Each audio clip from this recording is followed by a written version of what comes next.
ऐशी कळवळ्याची जाती करीला भाविन प्रीती प्रसूत प्राप्त प्रसंगी प्राप्त स्थळी कीर्तन रूपी सेवेसाठी निवडलेला अभंग संत श्रेष्ठ जगद्वंदनीय जगन्मान्य वैराग्याचे महामेरू वैराग्याचे ज्वलंत प्रतीक असणारे नव्याण्णवे सदैव वैकुंठाला जाणारे पंचम वेद निर्माते महाराष्ट्राचं भूषण श्रीमंत संत विश्ववंदनीय जगद्गुरु तुकोबराय यांचा 4 चरणाचा उत्कृष्ट सुंदर सोपा सर्वांच्या परिचयाचा अभंग इतका सुंदर आहे.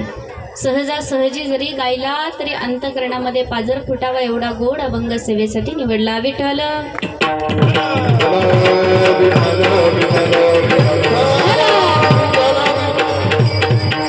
अभंगामध्ये जगद्गुरु तुकोबराय काय सांगतात आपणाला पाहायचं, पण तत्पूर्वी अल्पसा हा पर्याय द्यायचा तो असा. ब्रह्मांड नायक जगत चालक जगाचा नियंता परमपिता परमेश्वर की ज्या भगवान प्रभूची सत्ता आहे. देवाच्या सत्तेविषयी बोलत असताना अनेक ठिकाणी साधू संतांनी सांगितलं, मी रोज सांगत असते देवाची सत्ता. माझे माऊली ज्ञानोबराय फार गोड सांगतायत. म्या बोलविल्या विदू बोले, म्या चालविल्या सूर्य चाले, म्या हालविल्या प्राण हाले, जो जगाते चालता वृक्षाची आपण हाले ज्याची. आता कोणीही बोलू नका, थोडं शांत बसा, सगळ्यांनी शांतता राखा.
तुझी असत्याने वेदाशी बोलणे सूर्याशी चालणे तुझ्याकडे.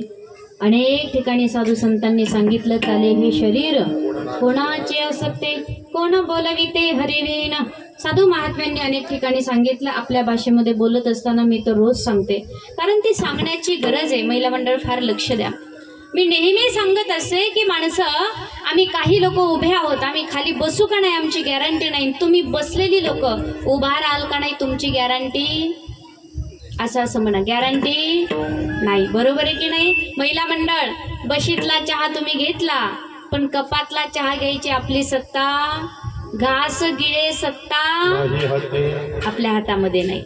घास 32 वेळेला तोंडामध्ये चावलेला आहे दाताखाली, पण 32 वेळेला चावलेला घास घशातून खाली जाईल का नाही एवढी सुद्धा सत्ता, एवढी सुद्धा इच्छा आपल्या हातामध्ये नाही. असा सत्ताधीश असणारा भगवान परमात्मा त्याच्या इच्छेने कृपेने आज या ठिकाणी कैलासवासी मंदाबाई सारंगधर दिंडे आजींच्या प्रथम पुण्यस्मरणाच्या निमित्तानं सुंदर अशा कीर्तनाच्या कार्यक्रमाचं आयोजन दिंडे परिवारानं केलेलं आहे. त्याच्यामध्ये श्री सुरेश सारंगधर दिंडे मुलगा, कृष्णा सारंगधर दिंडे मुलगा आणि भीमाबाई तात्याबा पांढरे मुलगी, सुंदराबाई संतोष जरहाड मुलगी, त्याचबरोबर अगदी पुतण्या आहेत, नातू आहेत, अगदी सगळेच मंडळींची नावं याच्यामध्ये आहेत. सुभाष मोहन दिंडे असतील, आदिनाथ मोहन दिंडे, ज्ञानेश्वर श्रीधर दिंडे, महादेव श्रीधर दिंडे, श्रीधर सुरेश दिंडे, भागीनाथ उत्तम दिंडे, परमेश्वर उत्तम दिंडे, उद्धव तात्याबा पांढरे, वैभव संतोष जराड आणि भिवाजी कृष्णा दिंडे, अशी पूर्ण हा परिवार आहे. दिंडे परिवार, पूर्ण दिंडे परिवार. बाया आणि सगळेच आता दिंडे परिवार म्हटलं की त्याच्यामध्ये सर्व आले, काही कोणी रागवायचं नाही, अगदी सर्व मंडळी. दिंडे परिवारानं सुंदर अशा कीर्तनाच्या कार्यक्रमाचं आयोजन केलेलं आहे. वास्तविक पाहता प्रसंग फार दुःखाचा आहे, फार दुःखाचा प्रसंग आहे. पण एक सांगू तुम्हाला, प्रत्येकाच्या जीवनामध्ये दुःख येणारच आहे. हे पुन्हा पुन्हा पुन्हा पुन्हा होणाऱ्या गोष्टी आहेत. हे काही आत्ताच नाही, हे आपल्याच वाटेला नाही, प्रत्येकाच्या वाटेला हे दुःख एक दिवस येतं. आई वडील जाण्याचं, घरातली ज्येष्ठ व्यक्ती जाण्याचं हे दुःख जे असतं ते त्या कुटुंबाला माहिती असतं. सगळ्या गोष्टी अनुभवानं आपण पुढे चालत आहोत. पण तरी सुद्धा प्रसंग जरी दुःखाचा असला तर त्याच्यामध्ये आनंद कसा शोधायचा आहे ते जिवंत उदाहरण म्हणजे कीर्तन आहे. लक्ष देऊन ऐकायचे सर्वांनी. प्रसंग दुःखाचा आहे पण कीर्तन ठेवलंय त्याच्या पाठीमागचं कारण, जरी आमच्या जीवनामध्ये आलंय दुःख त्याच्यामध्ये आम्हाला सुख पाहिजे. दुःखामध्ये सुद्धा सुखाची आशा जर कुठे भेटत असेल आणि आपण करू तर दुसरीकडे कुठंच तुम्हाला सुख भेटणार नाही. तुम्ही कितीही काहीही करा, पण जेव्हा आपण आपल्या हातानं अन्नदान करू, जेव्हा आपल्या हातानं वस्त्रदान करू, जेव्हा आपण आपल्या हातानं ज्ञानदान करू, हे वेगवेगळ्या प्रकारचे दान जेव्हा आपल्या हातून घडतील तेव्हा खऱ्या अर्थानं आपल्याला सुख भेटत असतं. आणि मग प्रसंग जरी दुःखाचा असला तर सुखाची वाट पाहणारं हे दिंडे परिवार आहे. त्याच्यामध्ये कीर्तनाचं आयोजन त्यांनी केलं.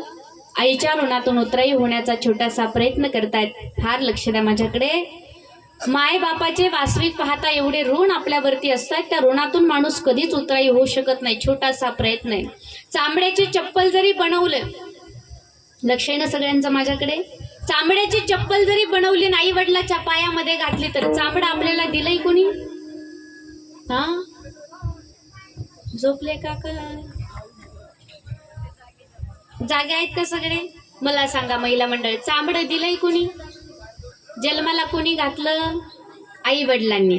आईनं वडिलांनी जन्माला घातलं, त्यांनीच दिलेलं ते चांबडं. आपण ते शिवून जरी त्यांच्या पायामध्ये घातलं तर ऋणातून उतराई होऊ शकत. जे त्यांनीच दिलेलं आहे ते आपण त्यांच्या पायामध्ये घातलं तर नाही होऊ शकत. हा छोटासा प्रयत्न असतो. पिढीना पार आलेला प्रयत्न आहे, शास्त्र परंपरेनं आलेला हा प्रयत्न आहे आणि तो प्रयत्न सांभाळण्याचं काम आपण करतोय. पुढे मी याच्याबद्दल तुम्हाला थोडंसं बोलणारच आहे, पण त्या अगोदर पूर्ण दिंडे परिवारांसाठी एकदा सर्वांनी जोरात टाळी वाजवायची. कारण तसं आपली दिंडेवाडी जी आहे ना ती फार सात्विक आहे. कारण 2-3 कीर्तनं इथं झालेले आहे माझे असल्यामुळे मला अगदी बऱ्यापैकी अनुभव इकडचा आलेला आहे की सर्व मंडळी वेळेच्या वेळेला कीर्तन ठेवतात. नाहीतर खरं सांगू का, मंगळ भाऊ आमचे आदिनाथ भाऊ गेले वाटते इथून, आहेत ना, हा पलीकडे गेलेत. ऐका ना, या 2-4 जणांनी इकडे मला आणलं, पण आल्याच्या नंतर मला टेन्शन येतं कधी कधी. धनगर लोकांचा कार्यक्रम म्हटलं की टेन्शनच येतं. खरं खरं सांगते बरं का, मी खोटं नाही बोलत. आणि का सांगते खरं खरं, मी तुमचे म्हणून सांगते. लक्षात देऊ नाही का, फार महत्वाची गोष्ट आहे. विठ्ठल विठ्ठल जाऊ नका.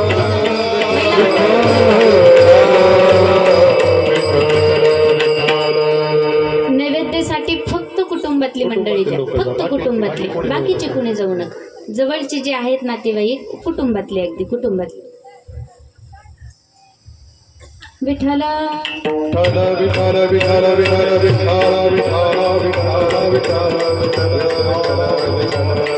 ऐका ऐका, फार लक्ष देऊन ऐका.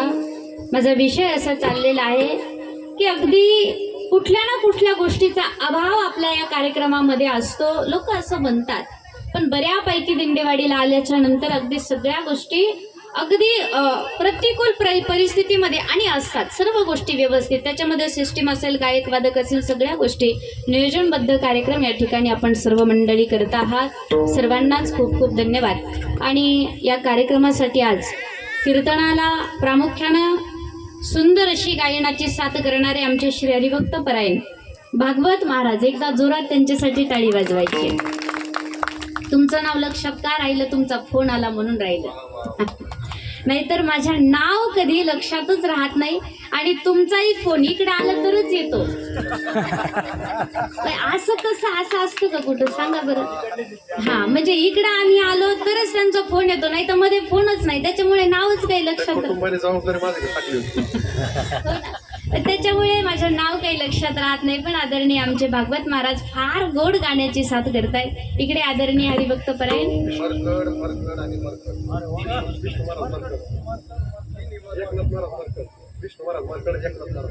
सगळीच भावकी आहे का? तुमची भावकी इथं नका बरं का, मी एक म्हणून मला भावकीची लई भीती वाटते.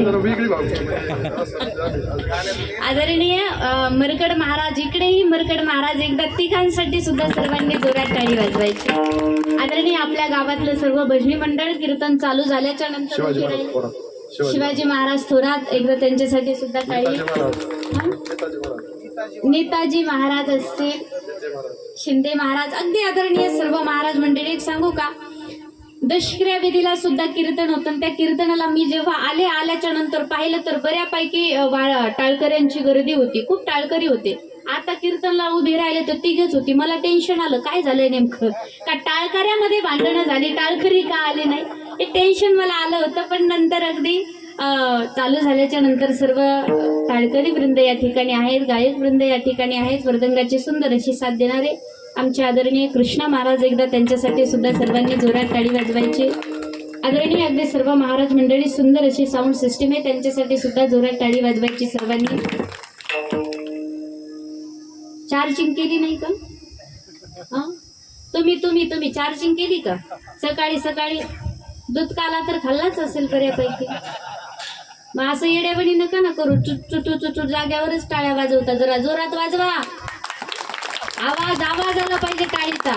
तुम्ही सुद्धा पाठीमागचे, तुम लढो आम चप्पल सांभाळते, असं नाही चालणार. इथं सावली नाही म्हणून बसू दिलंय, तिथं तुम्हाला काहीच अडचण नाही. पण तुम्ही सर्वांनी टाळी वाजवा म्हटलं की जोरात टाळी वाजवायची. सगळीच अगदी आदरणीय महाराज मंडळी, सुंदर असं आपल्या या कार्यक्रमाचं लाईव्ह शूटिंग चालू आहे. ते चॅनल आहे का दादा? हा, वैष्णव कीर्तन, वैष्णव कीर्तन यूट्यूब चॅनल, वैष्णव कीर्तन यूट्यूब चॅनल. त्या दादांसाठी सुद्धा जोरात टाळी वाजवायची. कारण आपला हा जो कार्यक्रम आहे तो नेहमी आपल्याला यूट्यूबवरती कधीही नाव टाकलं त्या चॅनलचं आणि तर तो कार्यक्रम तुम्हाला कधीही पाहायला भेटेल, ऐकायला भेटेल. असे आदरणीय चॅनलवाले दादा, महिला मंडळ, पुरुष मंडळ, आबाल वृद्ध, सर्व हरिभक्त परायण मंडळी. विठ्ठल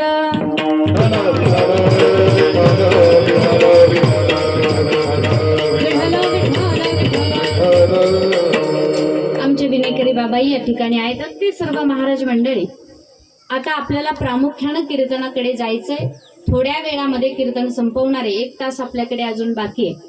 1 तासामध्ये मला अभंग सोडायचा आहे आणि धावत्या वेगामध्ये सोडायचा. थोडंसं लक्ष द्या. अभंग तसा फार सुंदर आहे, सोपा आहे, तुम्हाला सगळ्यांना पाठ आहे, तो तुम्हाला सर्वांना कळालेला अभंग आहे, इतका सुंदर आहे. पण मला आज प्रामुख्यानं हे सांगायचं की आज वर्ष श्राद्ध आहे आणि हे श्राद्ध का केलं जातं, पिंडदान का केलं जातं, त्याच्या पाठीमागचं कारण मला सांगायचंय. सगळ्यात महत्वाची गोष्ट, शास्त्र परंपरेनं आलेले विधी आहेत, आपण फक्त सांभाळतोय, नवीन चालू केलेलं नाही. परंपरेनं आलेला हा विधी आहे, आपण फक्त सांभाळत आलेला आहोत. ही रीत जी आहे ती आपण सांभाळतोय. तुम्ही म्हणाल परंपरेमध्ये आम्ही आजोबा पंजोबा म्हणजे आमच्या डोळ्यानं आम्ही एवढ्या लोकांनी केलेलं पिंडदान कदाचित पाहिलं असेल, आजोबा पंजोबांचं केलेलं.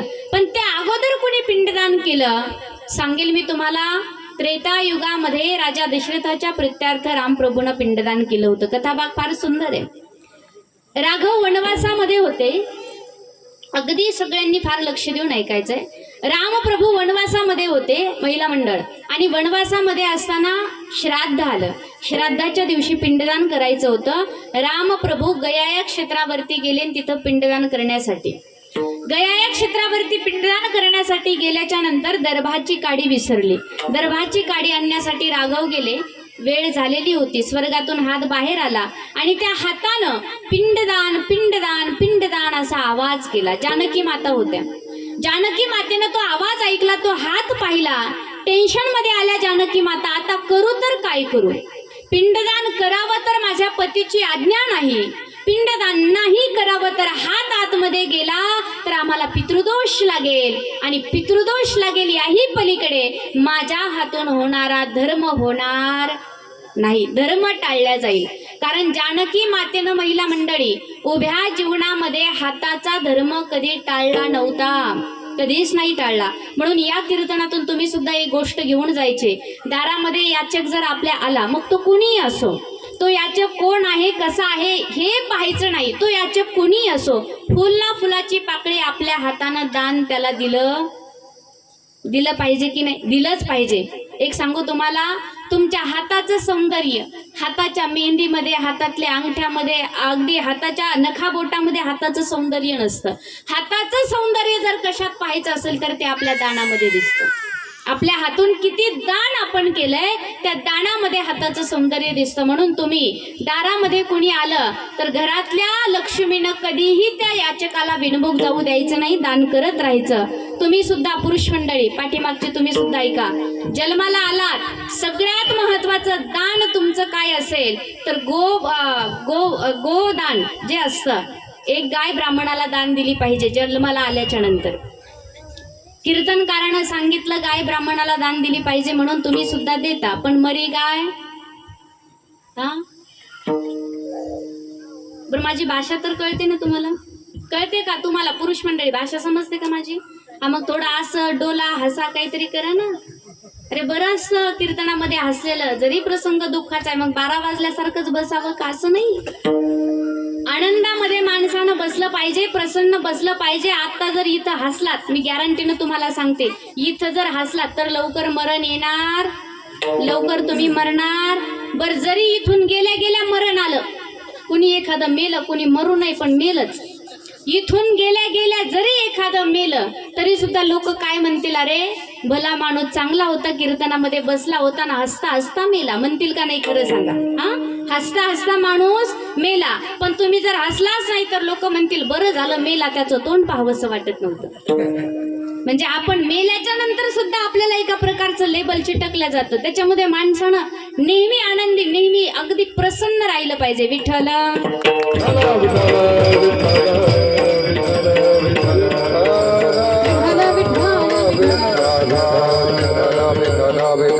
सिस्टीम वाले कुठे गेले? जरा सिस्टीम वाले थोडासा आवाज मला आवाजाचा त्रास होतोय.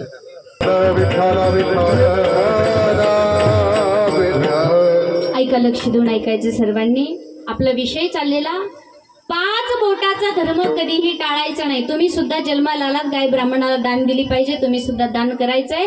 पण दान करत असताना प्रत्येक माणसानं हा विचार करायचा की आपल्या हातून जे दान होणार आहे ते नेमकं होतंय काय? दान योग्य प्रकारे करावं, समोरच्याच्या उपयोगी पडेल असं दान माणसानं करावं.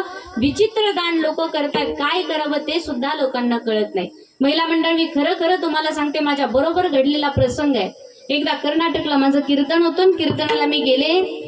तिथं गेल्याच्या नंतर त्या गावामध्ये अशी पद्धत होती, कीर्तन झालं की कीर्तनकाराचं दर्शन घ्यायचं, रिकाम्या हाताने घ्यायचं. तुमच्याकडे आहे का? तुमच्याकडे आहे का अशी पद्धत? बंद झाली. आमच्या पुढचे दिसताय तुम्ही, आहे की नाही? खरं सांगा, कीर्तनकाराचं दर्शन घ्यायचं, रिकाम्या हाताने घ्यायचं, अशी पद्धत होती तिकडे. आपल्याकडे असेल तर चांगली राबवा, आणि जरी बंद झाली असेल तर आतापासून चालू करा, अगदी चांगली असते. खरं सांगते मी तुम्हाला, चांगली असते. दान केलेलं खरंच चांगलं असतं. म्हणून त्या पद्धतीमध्ये असताना ती लोक आली, बरीचशी लोक आली, दर्शन घेतली, बाजूला झाली. शेवटी एक वयस्कर बाबा आले, 100ची नोट काढली, माझ्या हातामध्ये दिली. आणि वयस्कर होते, मळकटलेलं पागोट होतं, डोक्याला बांधलेलं, हातामध्ये काठी होती, अगदी विचित्र गरीब परिस्थिती असावी.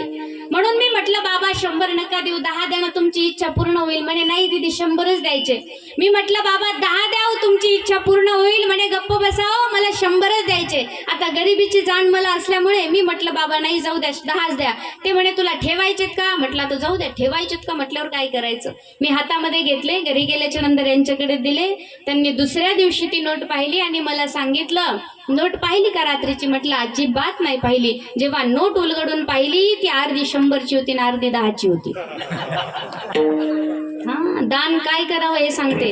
नोट कशी होती? अर्धी 100ची आणि अर्धी 10ची. मी विचार केला, मला चालता बोलता बाबानं फसवलं, तेही कुणाला? मला. महाराज कमी नसतात, 12 गावचं पाणी रोज पितात, त्याच्यामुळे कधी फसवायचा प्रयत्न करायचा नाही. मी म्हटलं मला चालता बोलता बाबांनी फसवलं म्हटलं, पण आता नाविलाज होता, तिथपर्यंत जाऊ शकत नव्हते. नोट माझ्या जवळ ठेवली. गुरुवारांच्या दर्शनाला जेव्हा चकलांबाला गेले तिथे मी दीदींचं दर्शन घेतलं. म्हटलं ही 100ची नोट दीदींच्या पायावरती ठेवली. दीदी म्हटल्या बाळा 100 नको ठेवू. आता त्यांना माहिती होतं माझी परिस्थिती गरीब आहे. म्हणजे 100 नको ठेवू, 10 ठेव. नाही म्हटलं दीदी, बऱ्याच दिवसानं दर्शन झालं, राहू द्या म्हटलं. 100 रुपये पायावरती ठेवले. त्यांनी 500 काढले आणि माझ्या हातात दिले. आता किती अवघड झालं.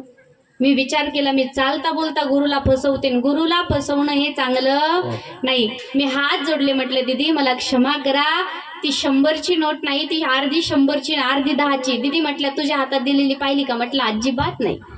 मी जेव्हा 500ची नोट उलगडून पाहिली, त्या 500च्या नोटीनं मलाही ओव्हरटेक केलेलं होतं. अर्धी 500ची मध्ये 20, कोपऱ्यात 5. मलाही ओव्हरटेक केलेलं होतं. म्हणजे सांगायचं तात्पर्य एवढंच, माणसानं दान काय करावं हे माणसाला समोरच्याच्या उपयोगी पडेल, काहीतरी फायदा होईल. जे आपण दान दिलंय त्याच्यातून समोरच्याच्या अंतःकरणातून चांगले शब्द बाहेर पडतील, असं जर दान आपण केलं तर त्या ठिकाणी त्या दानाचा फायदा आपल्याला होतो. म्हणून दान कधी आपल्या हातानं टाळायचं नाही. महत्वाची गोष्ट आहे, जानकीनं 5 बोटाचा धर्म कधी टाळला नाही. विचार केला, मी जर पिंडदान नाही केलं तर 5 बोटाचा धर्म माझा टाळेल. दुसरी गोष्ट, पितृदोष माझ्यावरती लागेल. मग काय करू?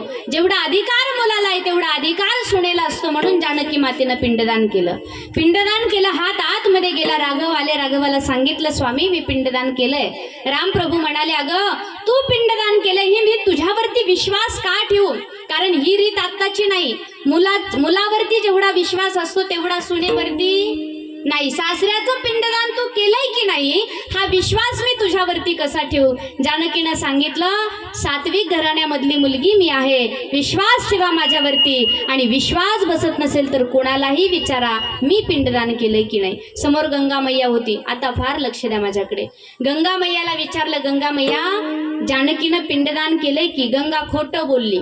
गंगा मैयानं सांगितलं जानकीनं पिंडदान केलेलं नाही. राग आला जानकी मातेला. माते, ज्या पवित्र पात्रामध्ये तू वाहतेस, ज्या पवित्र पात्रामध्ये स्नान केल्यानं लोक स्वतःला पवित्र समजतायत, अशा पात्रामध्ये वाहत असताना तू माझ्याशी खोटं बोलतेस. माझा शाप आहे तुला, तुझ्या पात्रामध्ये किडे पडतील आणि तू गुप्त राहशील. तीर्थयात्रेला महाराज अगदी घेऊन जात असतात.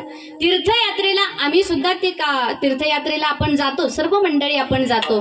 तुम्ही जर गया या क्षेत्रावरती गेला असाल तर आपल्याला अजूनही पाहायला भेटतं, गंगा गुप्त आहे. ती उघडी नाहीये, ती गुप्त आहे. पाणी प्यायचं असेल तर झिरा खोदावा लागतो. झिरा खोदला, पाणी पिलं, 10-5 मिनिटं झिरा उघडा राहिला की त्याच्यामध्ये किडे होत आहेत. हा जानकीचा शाप आहे, अजूनही आहे. ते आपल्याला पाहायला भेटतात त्या गोष्टी. जानकीने दिलेला शाप. पुढे निघाले, एका गोमैयाला विचारलं, गोमैया तुम्ही तरी सांगावं मी पिंडदान केलं की नाही? गाय सुद्धा खोटं बोलली. मी जर खरं बोलावं तर जो नैवेद्य मला भेटणार आहे तो मला भेटणार नाही, म्हणून गाय खोटं बोलली, जानकीनं पिंडदान केलं नाही. गाईला सुद्धा शाप दिला. गाईला सांगितलं, आई ज्या तोंडानं तू खरं बोलायला पाहिजे होतं 33 कोटी देवता तुझ्यामध्ये वास्तव्य करतायत, तू खोटं बोलतेस. माझा शाप आहे तुला, ज्या तोंडानं खोटं बोललीस त्या तोंडानं तू विष्ठा खाशील. गाय किती पवित्र आहे की नाही? गाय खूप पवित्र आहे. आईला जर दूध येत नसेल, लहान बाळाच्या आईला जर दूध येत नसेल, दूध कशाचं दिलं जातं?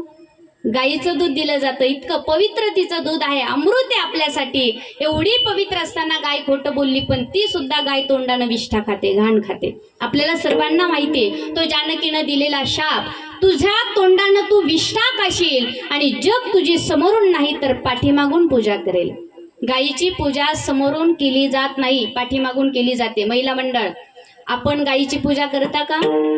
केली पाहिजे. रोज गायीची पूजा केली पाहिजे. एक सांगू का, घरावरती जर पितृदोष लागला असेल, पितृदोष नाहीसा करायचा असेल, शिवमहापुराण कथेमध्ये सांगितलं, आपला पितृदोष कमी व्हावा असं जर वाटत असेल तर फक्त 40 दिवसच नाही, तसा अखंड तो नियम आपण राबवला पाहिजे. कारण शास्त्र असं सांगतं, आपल्या घरामधली जी पहिली भाकर तव्यावरती जाते ती पहिली भाकर गायीची असते. हे शास्त्र सांगतंय बरं. पहिली भाकर कोणाची असते? गायीची असते. घरामधली पहिली भाकर महिला मंडळी गायीलाच दिली जाते. पण ती भाकर आपण कोणाला देतो? घरातली पहिली भाकर पप्याच्या बापाला. बरोबर आहे की नाही? पहिली भाकर कोणाला जाते घरातली?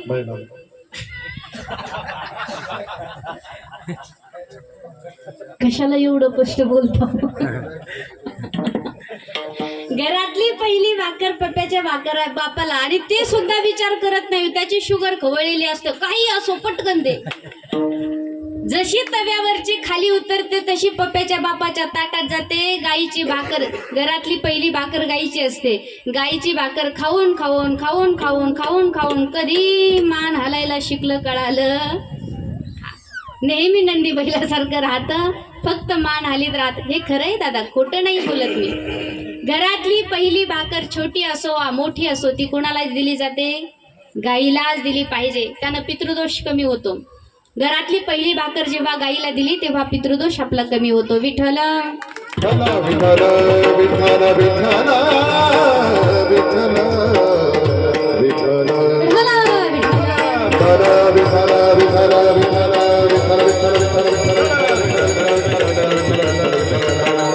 लक्ष द्या माझ्याकडे. आणि म्हणून जानकी मातेनं गाईला विचारलं, गाईला शाप दिले, गाईला सांगितलं तुझे जग समोरून नाही तर पाठीमागून पूजा करेल. गाईची पूजा घरामध्ये आपल्या घडली पाहिजे. गावरान गाईची पूजा घरामध्ये घडली पाहिजे. पुढे निघाले, एका वटवृक्षाला विचारलं, तुम्ही तरी सांगावं मी पिंडदान केलंय की नाही.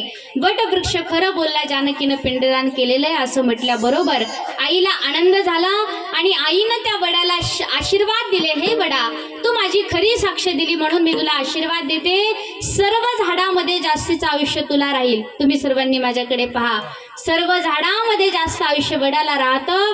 250 वर्षाप्रमाणे वडाला आयुष्य आहे. आपण शास्त्र आपलं सांगतंय, विज्ञान आपल्याला सांगतंय, पण त्यापेक्षा कैक पटीनं जास्त आयुष्य वडाला आहे. दुसरी महत्वाची गोष्ट, सर्व झाडामध्ये गर्द सावली ती तुझी राहील. आणि सुवासिनी स्त्रिया, ऐका, सुवासिनी स्त्रिया वट पौर्णिमेला तुझी पूजा करतील, हा जानकीने दिलेला आशीर्वाद आहे वडाला. मला सांगायचं तात्पर्य एवढंच आहे, मला कुठपर्यंत सांगायचं, ही परंपरा आताची नाही, त्रेतायुगामध्ये राजा दशरथाच्या प्रित्यार्थ रामप्रभूनं जानकी मातेनं पिंडदान केलं होतं. विठ्ठल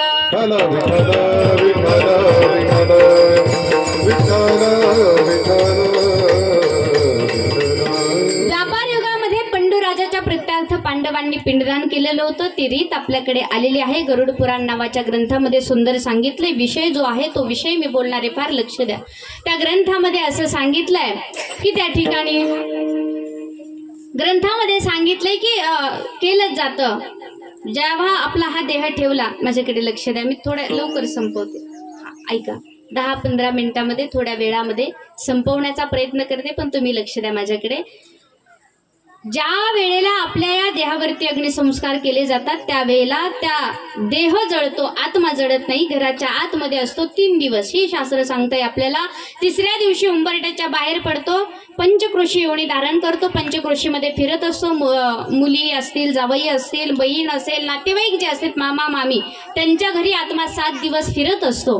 फार लक्ष द्या माझ्याकडे. माणूस मेल्याच्या नंतर आपला कोणी सखा सोयरा जर गेला तर त्यावेळेस तिथून पुढे 7 दिवसामध्ये प्रत्येक पाहुण्यानं विचार करावा, कधी आमच्या दारात येईल सांगता येत नाही. आणि दारात जर आला तर त्याला बिनमुख जाऊ द्यायचं नाही. कावळा येऊन ओरडेल, त्याला घास द्यायचा. तो कावळा जेव्हा घास खाऊन जाईल तेव्हा असं समजायचं तो आमच्या दारामध्ये आला होता. 7 दिवस माणसानं प्रत्येकानं काळजी घ्यायची. अगोदरचे 3, नंतरचे 7, किती झाले?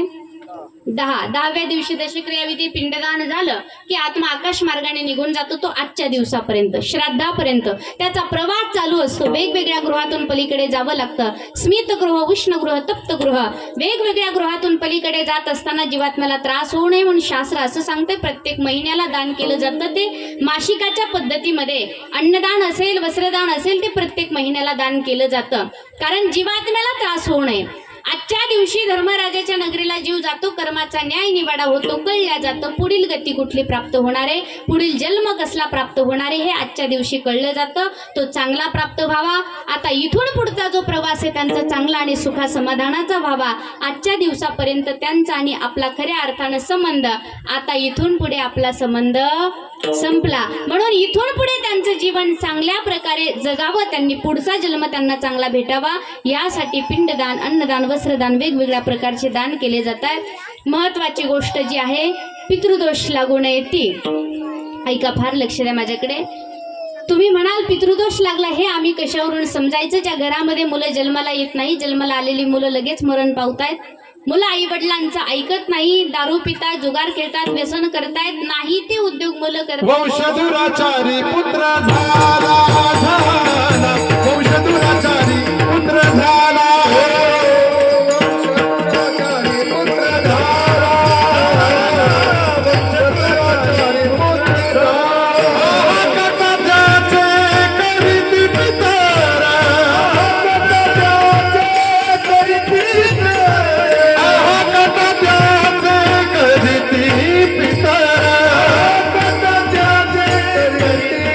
पितरा. वंशदुराचारी पुत्र झाला झाला, वंशदुराचारी पुत्र झाला, वंशदुराचारी पुत्र झाला झाला, वंशदुराचारी पुत्र झाला. आहा कटात्याचे करीती पितन वंशी दुराचारी पुत्र झाला. म्हणजे दुराचारी जे लेकर जन्माला येत आहे त्याच्या पाठीमागचं कारण आपल्यावरती पितृदोष लागला असं आपण समजायचंय. असा त्रास आपल्याला होऊ नये त्यासाठी हे विधी कर्म केले जातात. ऐका लक्ष देऊन. जगद्गुरु तुकोबारायांचा अभंग सेवेसाठी निवडलेला आहे. महाराज अभंगामध्ये काय सांगतात आपल्याला पाहायचंय. तुकोबारायांचा अधिकार एका शत्रूनं सांगितला. तुकाराम तुकाराम नाम घेता कापे यम. पुरुष मंडळी ऐका, अधिकार कुणी सांगितला? शत्रूनं. आपला जर शत्रू समोरून चालला तर त्याचं तोंड पाहावंसं वाटतं का आपल्याला?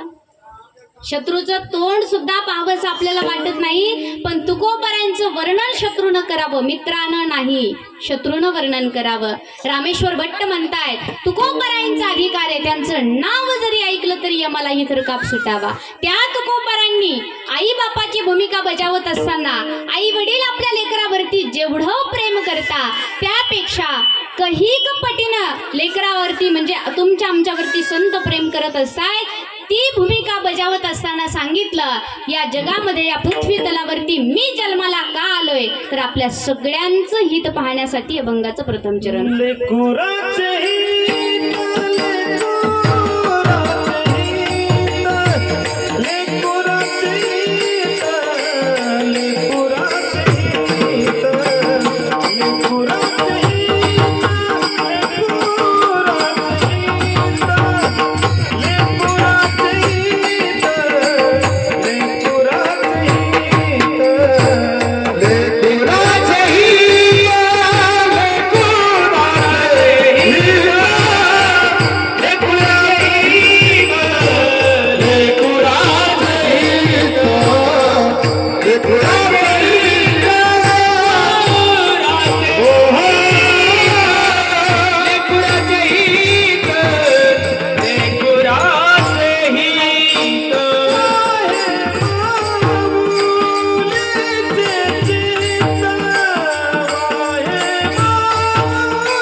तुकोबारायांनी सांगितलं, आपली आई ही काय काम करत असते जीवनामध्ये, तर फक्त लेकराचं हित पाहत असते. महिला मंडळी, आज मला खऱ्या अर्थानं प्रामुख्यानं आई सांगायची. एक लक्ष द्या माझ्याकडे. प्रत्येक जण सांगतात तो, पण अजून सुद्धा आई आपल्याला कळाली नाही. आणि कळाली असती तर आपली लेकरं आईला वापस बोलली नसती. आई नाही कळाली, पण आई तुम्हाला सांगते, आज मी इतकं स्पष्ट बोलणार आहे, इतकं 10 मिनिटामध्ये बोलणार आहे. फार लक्ष द्या. आई किती पवित्र आहे आणि आई का कळावी. आई उभ्या आयुष्यामध्ये दुसऱ्या कुठल्याच गोष्टीचा विचार करत नाही. तिच्या पोटाला पोटभर भेटले का हे सुद्धा आई लक्षात ठेवत नाही. किती वेळेला आई माझी उपवाशी झोपली, पण लेकराला कधी तिनं उपवाशी झोपू दिलं नाही. आता लक्ष द्या माझ्याकडे. आईचं आणि लेकराचं बॉन्डिंग, पुरुष मंडळी ऐका, तुम्हाला आई आणि लेकराचं नातं सांगते. जेव्हा आपण जन्माला आलो का, आईच्याच पोटातून सगळ्यांनी जन्म घेतला. जेव्हा आपण जन्माला आलो, जन्माला आल्याच्या नंतर छोटं बाळ आहे, आईला स्तनपान करतंय आणि स्तनपान करणारं बाळ दूर आहे, आई दूर आहे. आई 1 किलोमीटर अंतर बाळाचा आणि आईचा आहे. 1 किलोमीटर अंतरावरती जर बाळ रडलं, फार लक्ष द्या बरं माझ्याकडे, 1 किलोमीटर अंतरावरती जर बाळ रडलं तर त्या आईच्या स्तनातून दूध बाहेर पडावं, इतकी ताकद आईच्या प्रेमामध्ये.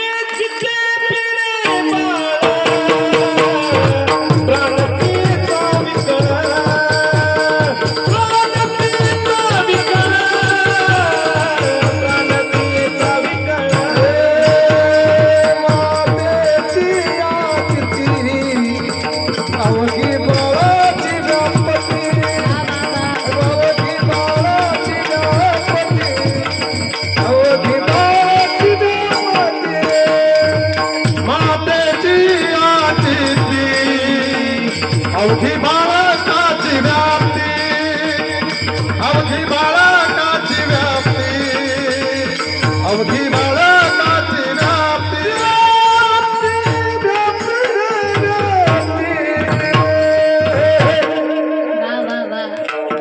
आईचं आणि लेकराचं एवढं महत्वाचं आणि इतकं सुंदर नातं असतं. अजून ऐका पुरुष मंडळी, जे आईला वापस बोलतायत, जे आईचा तिरस्कार करतायत, अशा लोकांसाठी मी 101% गॅरंटीनं विश्वासानं बोलणारे. फार लक्ष द्या माझ्याकडे.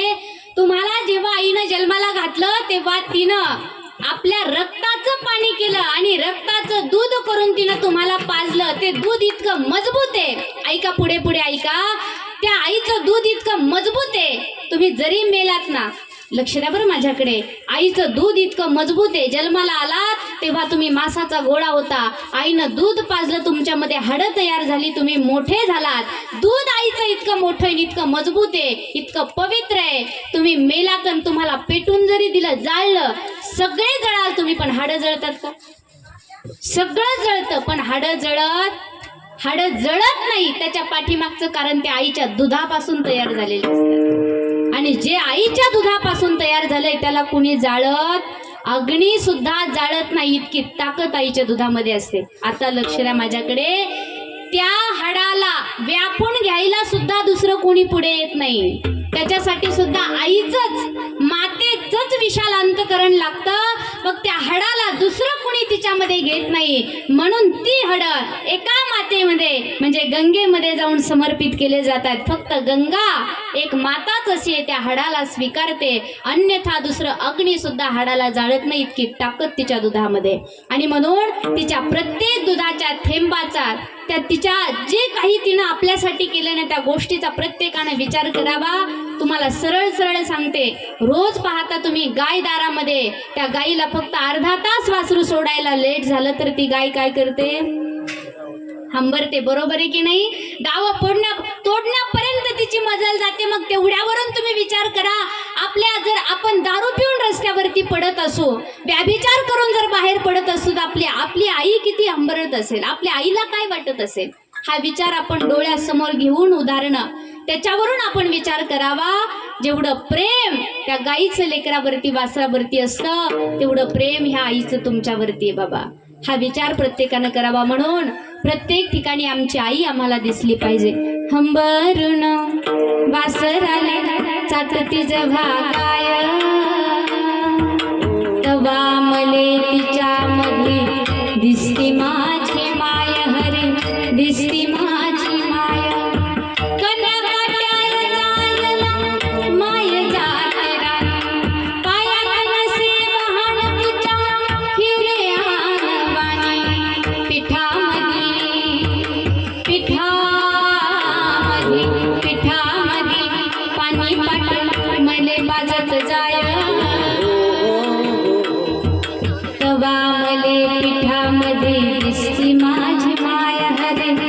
दिसती माझी माया अंबरून वासराले जात तिचा भागाय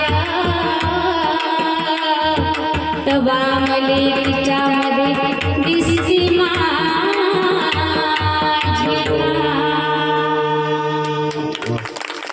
प्रत्येक गोष्टीमध्ये आपण आई पाहावी. आई खरंच सामान्य नाही. अरे खूप प्रेम करते आई. एवढं प्रेम या जगाच्या पाठीवर दुसरं कुणी करू शकत नाही. आज खऱ्या अर्थानं दिंडे परिवार हा पोरका झालाय. सहजासहजी डोळ्यातून अश्रू बाहेर नाही पडतो. अरे रडण्याचा प्रयत्न जरी केला तरी काही माणसाला रडू न यावं. आई गेल्याच्या नंतर त्या माणसाला रडू येतं. त्याच्या पाठीमागचं कारण फक्त आईचं प्रेम असतं. खऱ्या अर्थानं आज पूर्ण दिंडे परिवाराने विचार करायचाय. हयातामध्ये आमची आई आम्हाला सोडून गेली याचा अर्थ आमचा सुखाचा समुद्र चटला. आई जोपर्यंत घरामध्ये जिवंत आहे तोपर्यंत प्रेम काय असतं ते फक्त आईकडून शिकावं. दुसरं आपल्यावरती कुणी प्रेम करत नाही. माता माऊल्यांना तुमच्यासाठी सांगेल. आई सांगते मी, ऐका, लक्ष देऊन ऐका.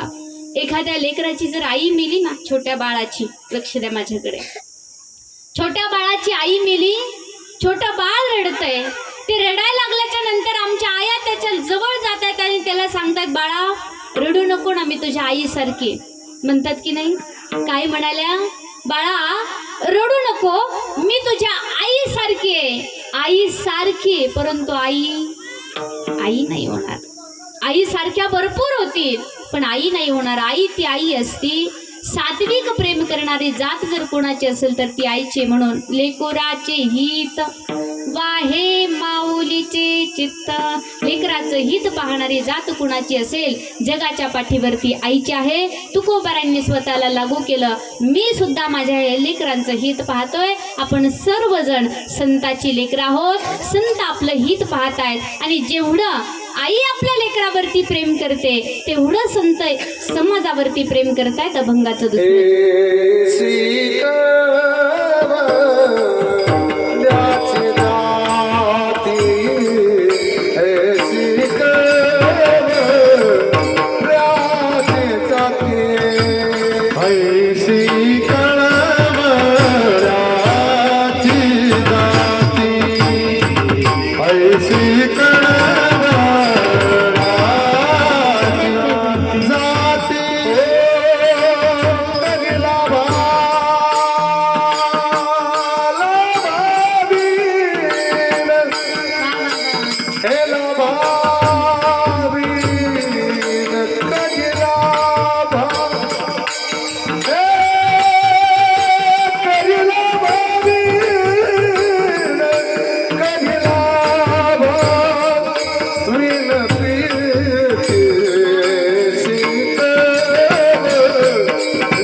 जगद्गुरु तुकोबाराय म्हणतात, आमची आई आमच्या लेकरावरती किती प्रेम करते, तरी लाभाविन प्रीती. कुठल्या प्रकारचा लाभ नाही. आता मला जास्त बोलायला वेळ नाही. महिला मंडळ, पुरुष मंडळ तुम्ही सुद्धा ऐका. कुठल्याच प्रकारचा लाभ नाही. मी सोपं सांगते तुम्हाला. फक्त घरामध्ये फक्त 1 महिनाभर धुणी भांडी करायला बाई ठेवा. महिन्याला पगार बोलते की नाही ती? काय म्हणते मला महिन्याला? आता आपल्याकडे धुणी भांडी ठेवायला कदाचित आपण ठेवत नाही महिलांना, पण तरी सुद्धा आपल्याला त्याचा अनुभव आहे. धुणी भांडी करण्यासाठी 1 महिनाभर घरामध्ये जर बाई ठेवली तर महिन्याला पगार मागते. आमच्या आईनं आमची कसली कपडे धुतली, किती काम आमच्यासाठी केलं. कधी कोणाकडे पगार मागितला का आईनं? मागितला? पुरुष मंडळी पाठीमागे आईनं कधी कुणाकडे पगार मागितला त्याच्या पाठीमागचं कारण कुठल्याच प्रकारचा लाभ नाही. उलट तिच्या प्रेमाच्या बदल्यात आपण तिला 4 शिव्या देतो, तिला अडतिडं बोलतो. लग्न झाल्याच्या नंतर कुठल्याच प्रकारचा लाभ नसताना सुद्धा आईनं निस्वार्थ प्रेम करावं. त्याला म्हणतायत ऐशी कळवळ्याची जाती करी लाभाविन प्रीती पोटी भार वाहे त्याचे सर्वस्वही पाहे. पोटामध्ये 9 महिने 9 दिवस 1 किलोचा धोंडा घेऊन फक्त 9 दिवस फिरायचं. कोणी बी फक्त हात वरती करून मी किती म्हटले 1 किलोचा 4 ते 5 किलोचं 3.5 4 किलोचं बाळ आई पोटामध्ये 9 महिने 9 दिवस वाहते. 1 किलोचा धोंडा घेऊन 24 तास सोबत घेऊन फक्त 9 दिवस फिरायचं जमणार नाही. कधी फेकून द्यावा कधी टाकावा असं वाटेल. मी सगळे जिवंत उदाहरणं तुम्हाला सांगते. तिनं कसं सहन केलं असेल हा विचार आपण करायचा आहे. तिच्या एवढं महान या जगामध्ये दुसरं काही नाही.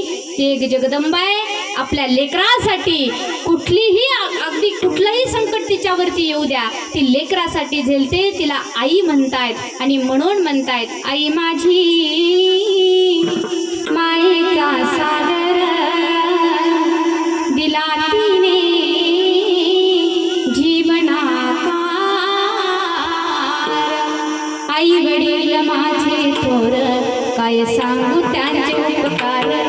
जीवनाच्या वाटेवरती किती असतो त्यांचा आधार. आई माझी मायेचा सागर दिला तिने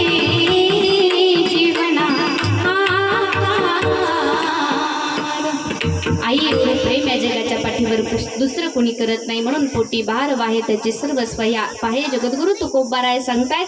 माझं जे परमार्थाचं ओझ आहे ते सर्व संत जनावरती आहे. अभंगाचे तुका म्हणे माझे तुका म्हणे माझे तुका म्हणे माझे तुका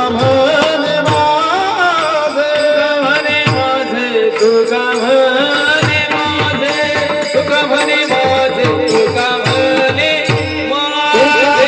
माझे तुका म्हणे माझे माझे तुका म्हणे माझे तुका म्हणे माझे तुका म्हणे माझे तुका म्हणे माझे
जगद्गुरु तुकोबाराय म्हणतायत, आता इथून पुढे माझं परमार्थाचं जे ओझं आहे ते संतावरती मी टाकतोय, असं तुकोबारायांनी सांगितलं. लेकराचं हित पाहणारी जात जगाच्या पाठीवर आईची.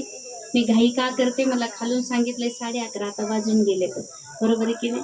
आता आपल्याकडे वेळ फार कमी आहे, अगदी अर्ध्या तासामध्ये कीर्तन संपवायचं म्हणजे कीर्तनकाराला काय सांगावं ते सुचना, तुम्हाला काय ऐकावं ते सुद्धा सुचना.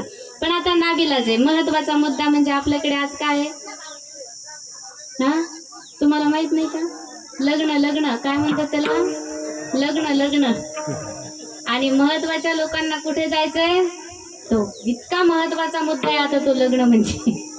खरं सांगू तुम्हाला, लग्नात पाहायची हौस प्रत्येकाला आहे, लग्नाला जायची हौस प्रत्येकाला असते, कारण लग्न हे दुपारचं आहे. पण लग्न झाल्याच्या नंतर कळतं लग्न काय असतं. तरी सुद्धा ते सावधान हे शब्द असे चटके देऊन गेले, पण ते फार आवडतात. म्हणून तरुण मंडळीलाही काही घाई झाली, काही प्रत्येक आता पाहुणे सखे सोयरे या ठिकाणी आहेत, आणि सगळ्यांना अगदी आपल्याला लवकरात लवकर संपवण्याचा प्रयत्न करायचा. म्हणून लक्ष द्या. माझं जगद्गुरु तुकोबारांनी सांगितलं की हित पाहणारी, मला तुम्हाला आई सांगायची होती, मी बऱ्यापैकी तुम्हाला सांगण्याचा प्रयत्न केलाय. आई एवढं सुंदर पात्र आहे, आई एवढं या जगाच्या पाठीवर दुसरं कोणी प्रेम करू शकत नाही. माझ्याकडे लक्ष द्या. ज्याची आई गेली त्यानं समजायचं माझ्या सुखाचा समुद्र आटला, ज्याचे वडील गेले त्यानं समजायचं माझ्या डोक्यावरचं छत्र नाहीसं झालं, माझा आधार तुटला. जोपर्यंत मायबाप जिवंत आहेत आणि खऱ्या अर्थानं आज दिंडे परिवारावरती एवढा मोठा दुःखाचा प्रसंग आहे. सगळ्यात महत्त्वाची म्हणजे त्यांच्या घरातली आई गेली. महिला मंडळ तुम्ही माझ्याकडे पहा, त्यांच्या घरातली आई गेली. आणि दुसरा महत्त्वाचा विषय असा आहे की आई तरुणपणामध्ये गेली. कशी गेली, जरा लवकर गेली. म्हणजे जेवढं तिचं अजून प्रेम आम्हाला पाहायचं होतं ना, खरं प्रेम तिचं अजून पाहायला भेटलं नाही. आता इथून पाठीमागचा जो आईचा काळ होता तो काळ संघर्षामध्ये गेलेला होता, पण इथून पुढे आता लेकराला कळतं की आमच्या आईचं खरं प्रेम किती असतं. मुलगा वयस्कर आई असू द्या, कितीही वय तिचं झालेलं असू द्या, 12 वाजेपर्यंत बाहेर असेल तर त्या मुलाची वाट पाहणारी फक्त आईच असते. बायको झोपते, मुलं झोपतात, सगळे झोपतायत, पण मुलाची वाट पाहणारी आई असे. इथून पुढे तिचं प्रेम तिला दाखवायची वेळ होती, पण ते प्रेम आपल्याला पाहायला भेटलं नाही. त्याचं दुःख सगळ्यात मोठं जास्त आहे. आणि सहजासहजी गेली. नाहीतर असं म्हणतात ना, 90 वर्ष झाली बोलवे ना एक शब्द, श्रीपुत्र म्हणे प्रसिद्ध, आता तोडा संबंध. 90च्या नंतर आपल्याला घरचे म्हणतायत, रामदास स्वामींनी सांगितलं भजनामध्ये, घरचे म्हणतायत आमच्याशी संबंध तोडा, परंतु तुटत नाही. असं होऊन जर गेलं तर कदाचित त्याचं दुःख कमी असतं, पण लवकर जर गेलं माणूस, वेळेच्या अभावी जर लवकर गेलं तर त्याचं दुःख काही पटीनं अधिक असतं. म्हणून दिंडे परिवाराला भगवान परमात्माला विनंती करेल, त्या दुःखातून सावरण्याची शक्ती त्यांच्यामध्ये निर्माण हो अशी देवाला प्रार्थना. आणि जगद्गुरु तुकोबारांनी सांगितल्याप्रमाणे आई आपल्यावरती खूप प्रेम करत असते. सगळ्यात महत्त्वाची आई म्हणजे आपले संत आहेत. सगळ्यांची आई बरं आपले संत आहेत. त्या संतांनी आपल्याला सगळ्यात महत्त्वाचा मुद्दा हा सांगितला, देवाचं भजन चिंतन करा. हा भवसागर पार करून जाण्याची क्षमता आपल्यामध्ये होईल, ते आपण पाळू. म्हणून सर्वांनी एकदा दोन्ही हात प्रेमानं वरती घ्यायचे. सगळ्यांनी घ्या, सगळ्यांनी. ज्यांना ज्यांना देवानं 2 हात दिले, महिला मंडळ जरा ताट घ्यायचे. लाडकी बहीण आहात तुम्ही, घ्या वरती हात, घ्या वरती, राहू द्या अशी संध्याकाळपर्यंत. विठोबा रखुमाई,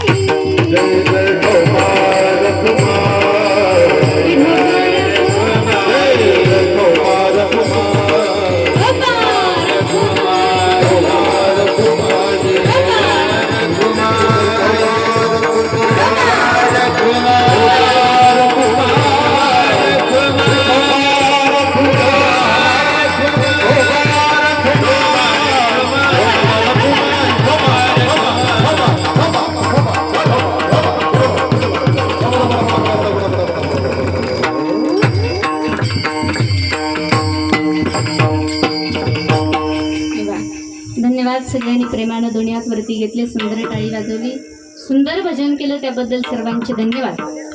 हात खाली घ्या म्हणायच्या अगोदर घेतली त्याबद्दल कोटी कोटी धन्यवाद. आता किती किती कीर्तन ऐकले तुम्ही माझे, तरी सुद्धा अजून काही आपल्या लक्षात राहिलं ऐका लक्ष देऊन. सर्वांना खूप खूप धन्यवाद. झालेली सेवा भगवंताच्या चरणी समर्पित करणार आहे. पुनश्च एकदा ज्या आजी गेल्या त्यांना पुढील जन्म. आपण सगळ्यांनी आता एक विनंती करायची, आम्ही जे तासाचं कीर्तन ऐकलंय, ते कीर्तनाचं जे काही पुण्यफल आम्हाला प्राप्त झालं ते आजींच्या वाट्याला देऊन टाकायचं. कारण इथून पुढे अजून आपण सावध होऊ आणि सावध होऊन इथून पुढे आम्ही अगदी त्याच पटीनं पुण्य प्राप्त करण्याचा प्रयत्नामध्ये राहू, संचय करण्याच्या प्रयत्नामध्ये राहू. पण आता जे आम्ही केले ते आजींच्या वाट्याला जाऊ दे आणि त्यांचा पुढील जन्म चांगला त्यांना भेटो अशी पांडुरंग परमात्म्याला प्रार्थना. जाता जाता एकच तुम्हा सगळ्यांना सांगेल, बाबा खूप गोड जीवन जगा, खूप सुंदर जीवन जगा. आणि महत्त्वाची गोष्ट मला तुमच्यासाठी सांगायची, जीवनामध्ये एक गोष्ट आवर्जून सगळ्यांनी करा. ती गोष्ट कुठली ऐका. गळ्यामध्ये माळ दे, हातामध्ये टाळ दे. मला आवर्जून सांगायची, तुम्हाला सगळ्यांना सांगायची. एकाकडे बोट करू नका. हा, एकाकडे बोट करायचं, सगळ्यांना सांगायची. आणि तुम्ही आहेत म्हणून सांगायची. लक्ष द्या बरं, आपण सर्वजण या ठिकाणी आहेत म्हणून सांगायचंय. जीवनामध्ये एक गोष्ट सगळ्यांनी करा. गळ्यामध्ये माळ दे, हातामध्ये टाळ दे. देवा मला एक तरी अशी संध्याकाळ दे. देवा मला एक तरी अशी संध्याकाळ दे. संगीताचं ज्ञान दे, कंठामध्ये ताण दे. संगीताचं ज्ञान दे, कंठामध्ये ताण दे. तुझे गीत गाया दे असे वरदान दे. गळ्यामध्ये माळ दे, हातामध्ये टाळ दे. देवा मला एक तरी अशी संध्याकाळ दे. देवा मला एक तरी अशी संध्याकाळ, अशी संध्याकाळ.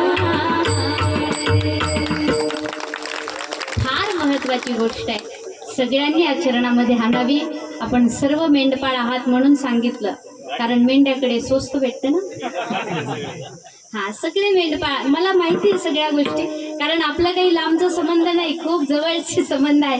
त्याच्यामुळे काही गोष्टी हक्कानं सांगाव्यासे वाटतात. आता इथे चॅनल सुद्धा चालू आहे, एवढं कट करा बरं का. हा, नाहीतर मग आम्हाला सगळे जाहीर करून टाकता तुम्ही. ऐका, लक्ष देऊ नाही का. काय असतं ना दादा, खरंच पवित्र तुळशीची माळ गळ्यामध्ये घातली पाहिजे, पवित्र भजन केलं पाहिजे. देवाच्या भजनाशिवाय आपल्याला पर्यायच नाही, मान्यच करावं लागेल तुम्हाला. देवाशिवाय आम्हाला पर्याय कितीही गाजवणारे अर्धा अर्धा तास लोक भाषण करतात, या जगामध्ये देव नाही. त्याला जर म्हटलं ना, अरे दादा खूप गोड बोलला, तर म्हणतो ताई देवाची कृपा. आणि भाषण कशावर करतो, देवच नाही. आणि खूप गोड बोलला म्हटलं की देवाची कृपा, म्हणजे मान्यच करावं लागेल, देवाशिवाय पर्याय. फार महत्वाची गोष्ट आहे. आणि महत्वाची गोष्ट आज मला सांगायची, तुम्हाला देव पाहायचा असेल तर तो तुमच्या आईमध्ये पहा, इतर कुठेही भेटणार नाही. तो आई आणि बापामध्ये आपल्याला देव दिसतो बाबा. आई वडिलांची सेवा, त्यांच्या इतकं पवित्र स्थान कुठलं नाही. आणि म्हणून झालेली सेवा सगळ्यांच्या चरणावरती समर्पित करणारे. चुकलं असेल लेकरू म्हणून, बहीण म्हणून क्षमा करा. खूप गोड आयुष्य जगा, आयुष्य फार कमी आहे. इथं आहात, पुढे रस्त्यावरती जाल का नाही गॅरंटी नाही आपली. त्याच्यामुळे माणसानं गोड सात्विक जीवन जगावं. सगळ्यांना खूप खूप धन्यवाद देते. सर्व गुणीजन मंडळी, दिंडे परिवारांना अगदी खूप, मी मागच्याही वेळेला मला वाटतं कीर्तनात बोलले की या परिवाराचा कार्यक्रम पाहिला की मग लक्षात येतं माणसाच्या, म्हणजे जेव्हा तुमची सगळ्यांची संख्या इथे बहुसंख्येनं तुम्ही उपस्थित राहता आणि एकाग्र चित्त करून जेव्हा ऐकता, तेव्हा लक्षात येतं की खऱ्या अर्थानं दिंडे परिवार माणसातला आहे. कारण आताचा काळ असा आहे, तू मला आला तर मी तुला येणार आहे, बरोबर आहे की नाही. म्हणजे माणसात माणूस राहिला की त्या माणसाला गर्दी जमत असते. एवढी गर्दी एकत्र जमवणं एवढी सोपी गोष्ट नाही, त्याच्यासाठी माणसात राहावं लागतं. दिंडे परिवार हा गोड असा माणसातला आहे. म्हणून त्यांना खूप सारा आयुष्यधन सत्ता संपत्ती प्राप्त हो अशी पांडुरंग परमात्म्याला प्रार्थना. आणि झालेल्या सेवेला पूर्णविराम. ज्ञानेश्वरा